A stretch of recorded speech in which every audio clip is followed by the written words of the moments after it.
সম্প্রতি সময়ে বলিউডের গ্ল্যামার কুইন তারকাদের মধ্যে অন্যতম রয়েছে কারিনা কাপুর খান। কেননা এই তারকা তার অভিনয় গুণে তার দর্শকদের কাছে নজরে থাকেন বারংবার।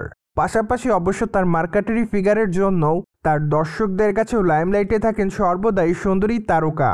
অন্যদিকে বর্তমানে অবশ্যই সুন্দরী তারকাকে চলচ্চিত্রের পর্দায় একটু কম কাজ করতে দেখা যায়। তার পেছনের অবশ্য কারণ বর্তমানে এই নায়িকার বয়স হয়েছে, যার জন্য অবশ্য সকল ধরনের চলচ্চিত্রে আগের মতো আর ডাক পান না তিনি। কিন্তু অবশ্য যে সকল চলচ্চিত্রে ডাক পান তিনি, সে সকল চলচ্চিত্রে কাজ করেন নায়িকা। পাশাপাশি এই সুন্দরী তারকাকে এরই মধ্যে অবশ্য বেশ কয়েকটা আইটেম গানেও পারফর্ম করতে দেখা যায়, যার প্রেক্ষাপটে বলাই বাহুল্য যে সবকিছু মিলে দর্শকদের কাছে নজরে থাকেন তিনি। অন্যদিকে সম্প্রতি শোনা যাচ্ছে যে হয়তো আবার আইটেম গানে পারফর্ম করতে দেখা যেতে পারে কারিনা কাপুর খানকে। কেননা বর্তমানে ভারতীয় একাধিক গণমাধ্যমের সূত্র থেকে শোনা যাচ্ছে যে সাউথ ইন্ডিয়ান তারকা প্রভাসের আসন্ন চলচ্চিত্র দ্য রাজা সাহেব একটি আইটেম গান থাকবে। সেখানে অবশ্য প্রভাসকেও ডান্স করতে দেখা যাবে। মূলত প্রভাসের সঙ্গে একসঙ্গে ডান্স করার জন্য প্রপোজাল দেওয়া হয়েছে এই নায়িকাকে। যদিও বলাই বাহুল্য যে সর্বপ্রথম অবশ্য আইটেম গানটি করার জন্য সাউথ ইন্ডিয়ান চলচ্চিত্রের তারকা নয়নতারাকে প্রপোজাল দিয়েছিলেন চলচ্চিত্রের নির্মাতা সংশ্লিষ্টরা।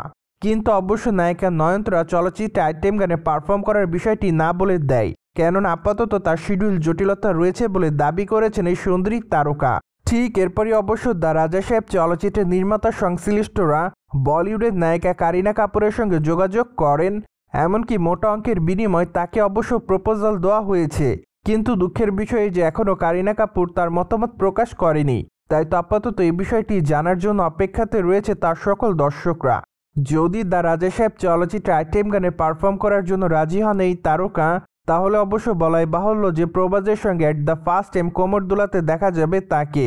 এমনকি অনুমান করা যাচ্ছে যে গানটিও দর্শকদের কাছে দৃষ্টি আকর্ষণ হবে।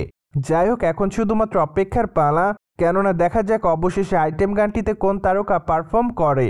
অন দ্য আদার হ্যান্ড, মাত্র কয়েকটা দিন আগে দ্য রাজা সাহেব চলচ্চিত্রের টিজার প্রকাশে আনা হয়। সেখানে অবশ্য প্রভাসের অভিনয় রীতিমতো দর্শকদের কাছে নজর কাড়ে। কিন্তু দুঃখের বিষয় যে চলচ্চিত্রের টিজারটি প্রকাশে আসার পর ভিএফএক্স এর জন্য একটু বিতর্কের শিকার হন